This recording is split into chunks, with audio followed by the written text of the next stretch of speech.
primer dan ada batu migrasi. Jadi untuk etiologi sendiri, di mana tadi dibedakan menjadi 3, batu primer atau batu endemik.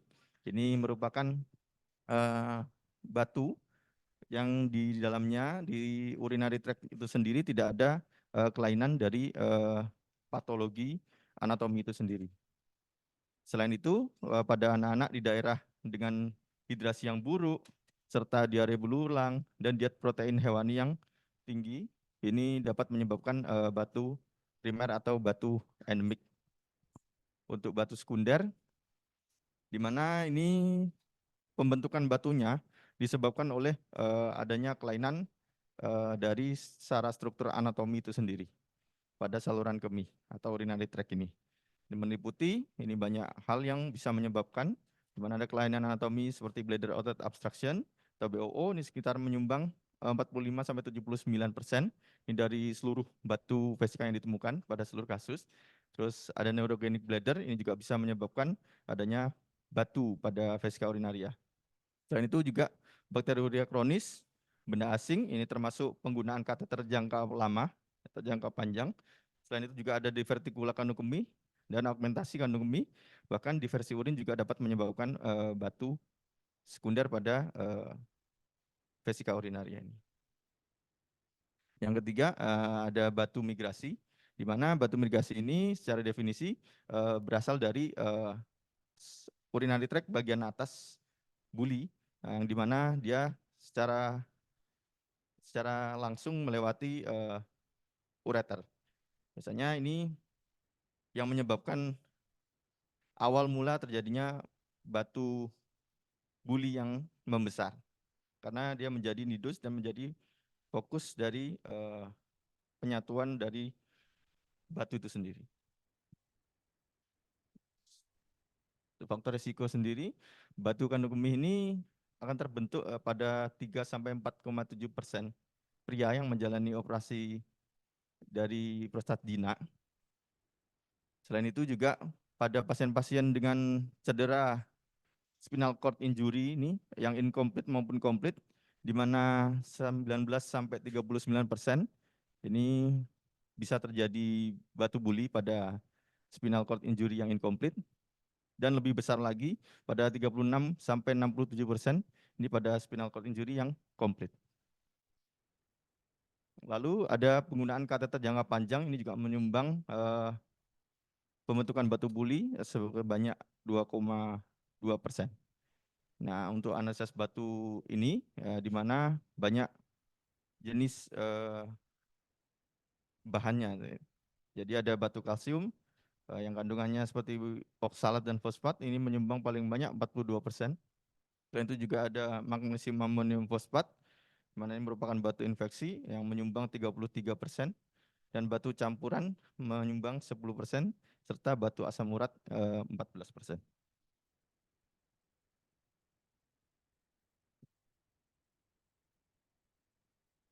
Untuk faktor resiko umum terjadinya batu, ini banyak faktor pembentukan batu, di mana untuk faktor umumnya, ini pertama kali pembentukan batu ini pada anak-anak serta dewasa muda. Selain itu juga ada riwayat dari keluarga yang menderita hal yang serupa. Selain itu juga ada kembalinya juga dulu pernah menderita adanya batu juga. Selain itu juga ada brucite containing stone, terus ada uric acid ini, terus ada infeksi stone. Solitary kidney ini juga bisa menyebabkan faktor resiko dari pembentukan batu. Bahkan chronic kidney disease juga bisa.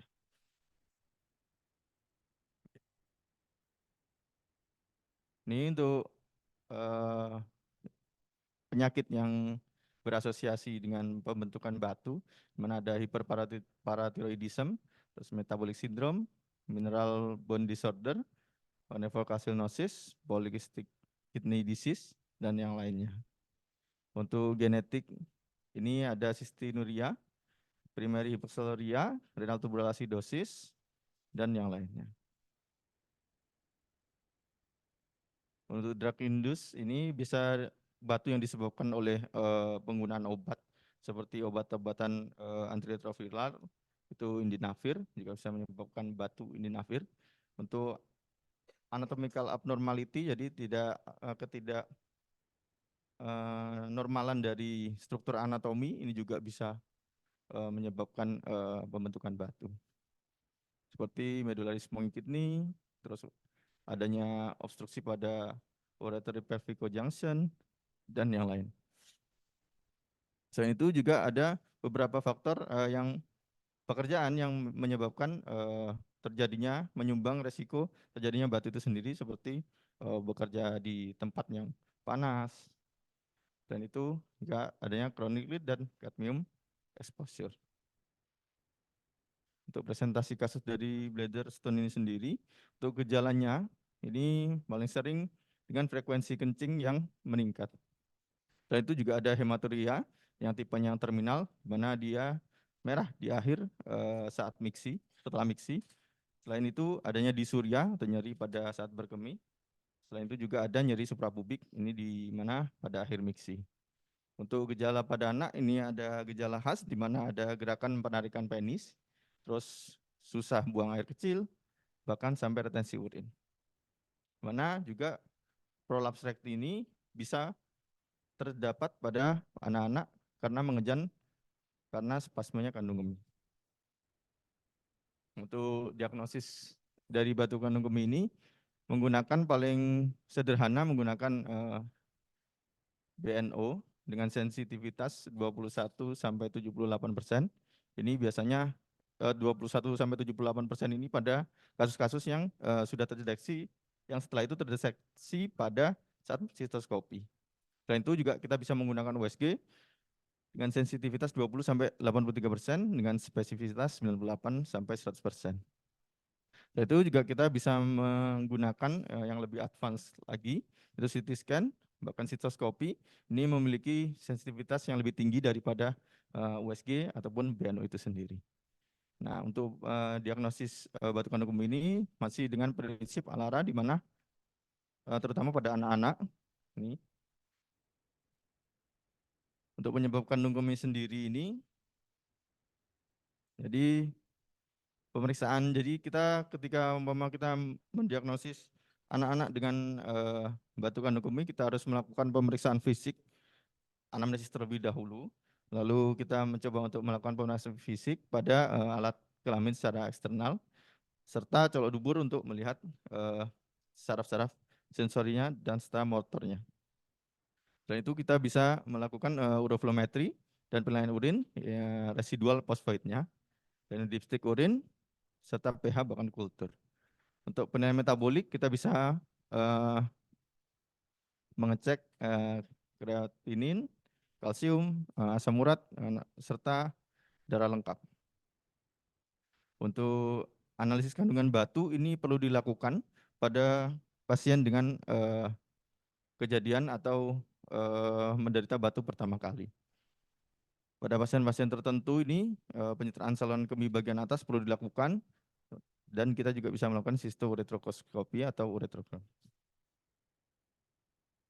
Ini untuk manajemen batu kandung kemih ini di mana dibagi menjadi 3 yaitu terapi konservatif, terapi menggunakan medikamentosa serta terapi intervensi. Mana untuk terapi konservatif ini pada batu migrasi pada orang dewasa ini biasanya akan melurus sendiri atau keluar sendiri. Selain itu pada batu ureter kurang dari 1 cm ini cenderung keluar dengan sendirinya tanpa jika pasien tanpa adanya bladder outlet obstruction. Selain itu dan disfusi kandung kemih atau kateterisasi jangka panjang. Selain itu batu kandung kemih primer dan sekunder ini misalnya seringkali bergejala di mana ini perlu pengeluaran batu secara aktif. Untuk terapi obat, namun ini jangan dilakukan, yaitu menggunakan hemolitolisis, menggunakan alkalinisasi urin oral, ketika pH lebih dari 6,5 menggunakan alkali sitrat atau natrium bikarbonat. Selain itu juga bisa menggunakan hemolisis secara irigasi, menggunakan kateter, namun pada hemolisis irigasi ini bisa menyebabkan sistitis kimia dan tidak umum digunakan. Untuk batu kandung kemih primer dan sekunder ini seringkali bergejala nih, di pengeluaran baktu secara aktif. Ini untuk terapi intervensi, di mana ada beberapa tindakan yang bisa kita lakukan, seperti sitolitotomi suprapubik, jadi dibuka secara open, di mana ini membutuhkan length of stay dari saat dirawat di rumah sakit ini panjang dan memerlukan kateterisasi. Selain itu, nggak ada sistolitotripsi transuretral, di mana nanti masuknya itu melewati uretra. Jadi pada tindakan ini dengan stroke free rate yang tinggi, dan selain itu juga perawatan di rumah sakit ini juga berkurang. Selain itu nyerinya lebih rendah daripada sistolitotomi suprapubik. Dan ada lagi sistolitotripsi perkutan, di mana melewati suprapubik dengan menggunakan alat. Selain itu juga ada ESWL dan sistolitotomi per laparoskopi. Jadi ini untuk algoritmanya, di mana untuk mendiagnosis ini untuk awal-awal menggunakan BNO, di mana bisa saja terlihat di situ ada radio opak ataupun radiolusen, di mana yang mengarah ke batu asam urat. Di mana untuk radio opak kita pertama kali rekomendasinya menggunakan transuretral, lalu yang kedua menggunakan percutaneous histolithotripsy. Dan itu pilihan yang ketiga menggunakan open histolithotomy, resesio alta. Dan yang keempat itu menggunakan SBL atau laparoskopi histolitotomi. Untuk pada pasien-pasien dengan batu pertama kali wajib dilakukan stone analysis. Dan untuk radiolusen ini biasanya dilakukan oral chemolisis, dan setelah itu dievaluasi kembali menggunakan ultrasound. Ketika sudah memang tidak ada, berarti sukses. Ketika masih ada, lanjut ke surgical treatment. Untuk investigasinya, ini bisa kita melakukan pemeriksaan fisik. Selain itu juga kita melakukan pemeriksaan penunjang yang telah disebutkan tadi. Lanjut. Untuk follow up-nya sendiri, ini pada batu saluran kemih, pada batu buli, identifikasi dan pencegahan penyebab batu kandung kemih. Intervensi metabolik kemungkinan besar akan mengurangi tingkat kekambuhan batu kandung kemih ini ketika penyebab sekunder tidak dapat diatasi. Jadi pada kateter menetap, neuropati, augmentasi, atau diversi urin. Untuk irigasi kandung kemih ini secara teratur pada augmentasi kandung kemih atau diversi urin, ataupun pada spinal cord injury. Pada anak-anak ini dengan batu kandung kemih primer ini bisa dicegah dengan pemeliharaan hidrasi. Terus ketika menghindari diare serta menghindari diet seral campuran dengan susu, dan kita bisa menambahkan suplemen vitamin A dan B dan yang lainnya. Ini untuk summary of evidence-nya, di mana untuk endoscopic bladder stone treatment ini per transuretral atau percutaneous ini dia bisa di compare untuk stone free rate-nya dan length of stay dari pasien tersebut serta durasi prosedur kateterisasi daripada open cystolithotomy pada pasien dewasa. Selain itu, transuretral cystolithotipsi ini dengan nefroskop ini lebih cepat dilakukan prosedurnya daripada menggunakan sitoskop, dan tidak ada perbedaan dari stone free rate pada pasien dewasa. Untuk rekomendasi, ini penggunaan USG sebagai first line imaging atau sebagai penunjang pertama ini sangat dianjurkan. Terus untuk sistoskopi atau CT scan atau ureter kidney ureter bladder atau BNO itu untuk menginvestigasi pada pasien dewasa yang dengan simptom yang persisten. Untuk pasien dewasa ini kita tawarkan untuk dilakukan transrectal cystolithotripsy ketika dia memang bisa dilakukan. Selain itu juga perkutanan cystolithotripsy ini bisa dilakukan juga ketika mama tidak ada efek samping. Ya, terima kasih dokter. Sekian.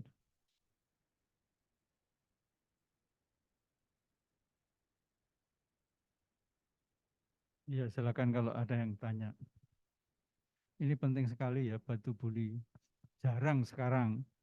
Saya penting sekali. Saya kemarin pagi dapat dia sudah sebetulnya sudah diketahui disuri sejak 2017, 7 tahun. Tapi nggak pernah di USG, nggak pernah di ronsen. Ini wanita umur 32 tahun. Itu batu itu ada batu bulinya. Jadi begitu saya USG gitu loh batu buli. Padahal itu orangnya hidupnya di kota besar loh. Tapi kok aneh ya. Dokter itu kok yakin aja hanya wah ini dikasih obat. Setiap sakit dia berobat, kasih obat aja.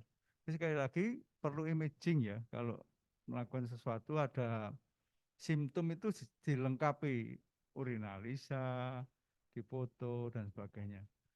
Nah, gitu ya. Oke, silakan kalau ada yang tanya.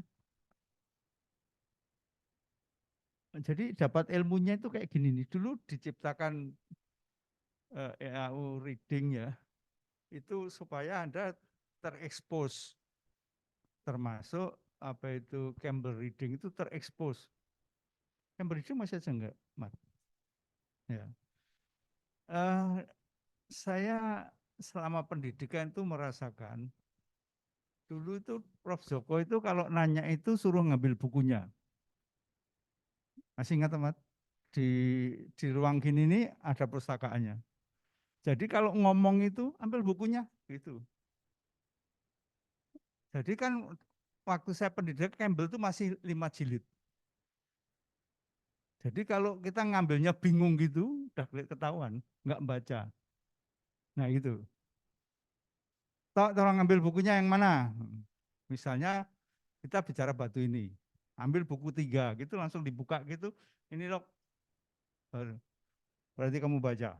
Gitu. Nanti ada yang bingung-bingung lah. Salah satu teman saya itu akhirnya mengundurkan diri. Sekolah itu mengundurkan diri. Selalu ditanya, oh selalu ditanya, yang kamu baca mana? Dia ambil bukunya, gitu. Nah, itu panik tuh, panik. Ya pas lebaran gini nih, terus setelah lebaran nggak datang lagi dia, pilih nggak sekolah, bingung.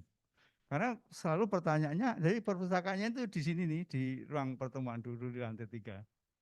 Jadi kalau orang ngomong gitu, kamu buat statement gitu, ambil bukunya. Terus suruh nunjukkan sama Prof. Joko itu. Tunjukkan bukunya, nanti bingung golek gitu sudah kelihatan. Pramoco pasti. Ya sudahlah kamu keluar dulu deh, baca dulu. Nanti kalau sudah baca selesai, masuk. Jadi memang tegang banget. Tapi kalau sekarang mungkin Menkes dianggap bullying ya. Bukan, itu pelajaran. Pelajaran akhirnya pada pinter, akhirnya pada baca, pada pinter. Nah gitu. Jadi kan sekarang Anda kan nggak ketahuan baca apa tidak. Jadi setiap itu pertemuannya itu hari Selasa sama Jumat. Jadi malam Selasa itu orang nggak bisa tidur pasti. Besok kalau kalau nunjuk siapa gitu, coba statementmu kayak apa statementmu. Setelah itu baru ambil bukunya gitu. Suruh buka bukunya. Nah itu buka benar-benar bingung gitu kan berarti nggak baca. Jadi cara pendidikannya ya kayak gitu memang ya hasilnya kayak gitu. Nggak tahu nanti ini ke depannya 2025 ke sana nggak tahu lah pendidikan model kayak apa nggak tahu. Itu saya merasakan itu bukan dibully ya. Itu merasakan bahwa tertib ya, orang suruh tertib membaca, tertib itu sebetulnya sekarang saya ingat sekali. Dulu caranya saya bersama kelompok teman-teman, jadi residen cuma 12 dulu. 12 ya. Jadi yuk, kita sehari baca 25 lembar. Nanti hitung aja sih begitu setelah kita semester 6, semester 7 itu pasti sudah selesai baca Campbell-nya. Nggak usah dihafalin, dibaca. Karena keterangan di halaman di bawah 100 itu nanti akan dibahas lagi. Di halaman 2000 akan dibahas lagi. Karena baru patofisiologi kan di depan, anatomi, patofisiologi. Nanti topik tertentu, misal topik batu akan diulang lagi. Di Campbell itu kayak gitu tuh. Ya silakan kalau bertanya, ini mumpung kesempatan yang baik. Ya, jadi kalau ada kesempatan kayak gini perhatikan, jangan ngalamun, ngomong, baca HP. Nah, itu jangan. Ya, silakan. Assalamualaikum warahmatullahi wabarakatuh. Perkenalkan nama saya Ahmad Fahrudin, dokter. Izin bertanya kepada presentan, untuk batu buli sendiri, itu apakah ada hubungannya dengan kanker buli? Apakah batu buli itu dapat meningkatkan resiko terjadinya kanker buli? Terima kasih, dokter. Terima kasih Dr. Upi, izin menjawab.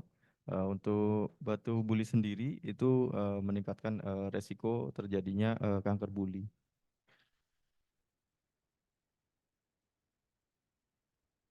Kenapa? Karena izin dok, pada batu buli di mana di dalam buli itu sendiri dia selalu memberikan perlukaan. Saya uruskan aja. Iya. Ada sebab, ada akibat. Kan gitu loh. Sebab batu, kenapa akibatnya jadi tumor itu kenapa? Kok terjadi begitu? Ya itu jawabnya kan gitu toh. Mintanya gitu toh. Nah itu kenapa? Izin terjadi perlukaan terus-menerus dokter pada mukosa dari buli itu sendiri dok. Ya, Pak. Itu kenapa? Saya bukakan. Jadi mesti gitu supaya kita pintar. Kenapa kok terjadi gitu loh.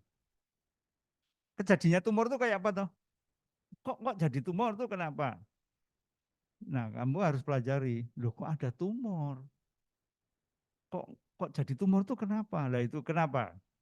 Ada beberapa faktor yang bisa menyebabkan kok jadi tumor. Salah satu ini, kandung kencing ini apa ini? Kamu semester berapa? Izin semester 3 dokter. Semester 3. Di atasnya? Di atasnya? Ya, semester 4. Gue semester berapa?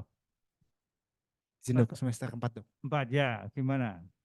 Izin dok, pada kasus batu buli, tadi seperti yang dibilang oleh dokter Jundi terjadi perlukaan sehingga terjadi metaplasia dok. Terjadi metaplasia dari epitel kandung kemih, yang mana epitelnya dia transisional menjadi squamous dok. Perlukaannya gimana? Luka terus gitu. Perlukaan itu gimana? Kalau di buku bunyinya gimana? Belum pernah baca. Belum pernah dok. Atasnya, kakaknya lagi. Ayo, masuk sak ruangan gini nggak pernah ada yang baca. Ya, ayo coba gimana? Baik dok, Assalamualaikum warahmatullahi wabarakatuh. Saya Salam. Dr. Eldor, Eldor, residen urologi semester 5. Jadi jenis urethelial pada bladder itu dapat berubah menjadi squamous dok, karena akibat mikrotrauma pada bladder ya dokter. Jadi mikrotrauma Kenapa yang kok mikrotrauma? karena batu yang berada di bladder itu dapat mengiritasi dari epitel bladder ya dok, menyebabkan iritasi kronis dokter. Itu menyebabkan metaplasia, displasia dan menjadi SCC dokter biasa dok. Iya, nanti kalau pertanyaan lebih dalam, oke silakan duduk. Terima kasih, Memang dok. iritasi kronis ya, terjadi metaplasi.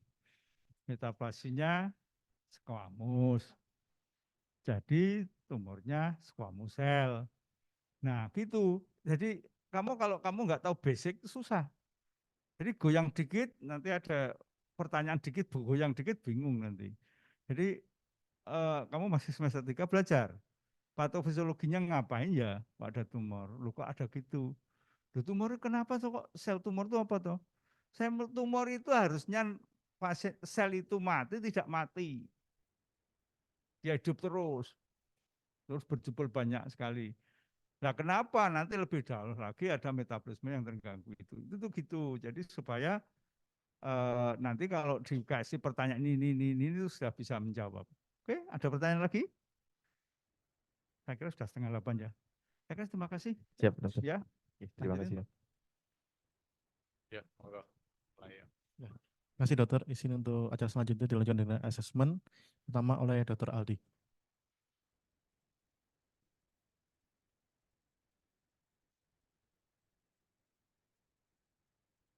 Ya, Assalamualaikum warahmatullahi wabarakatuh. Selamat pagi dokter dan rekan-rekan residen. Saya Aldi Ridho Pangestu, residen neurologi semester 4. Pagi ini akan membawakan kasus asesmen laki-laki usia 32 tahun dengan pekerjaan pegawai swasta datang dengan keluhan utama muncul benjolan pada hemiskrotum kanan. Pasien mengeluhkan muncul benjolan pada hemiskrotum kanan yang tidak disertai dengan nyeri sejak 3 bulan yang lalu. Pasien mengatakan benjolan dirasa semakin lama semakin membesar. Pasien saat ini tidak memiliki keluhan BAK. Pasien memiliki riwayat merokok 1 bungkus per hari selama 10 tahun yang lalu. Pasien saat ini sudah memiliki 1 orang anak, riwayat penurunan berat badan, retensi urin, hematuria, demam, mual, dan muntah di sangkal. Pasien tidak memiliki riwayat penyakit hipertensi maupun diabetes mellitus sebelumnya. Pasien pernah dilakukan tindakan operasi biopsi testis kanan peringuinal atas indikasi suspek tumor testis kanan pada 1 April 2024 di RS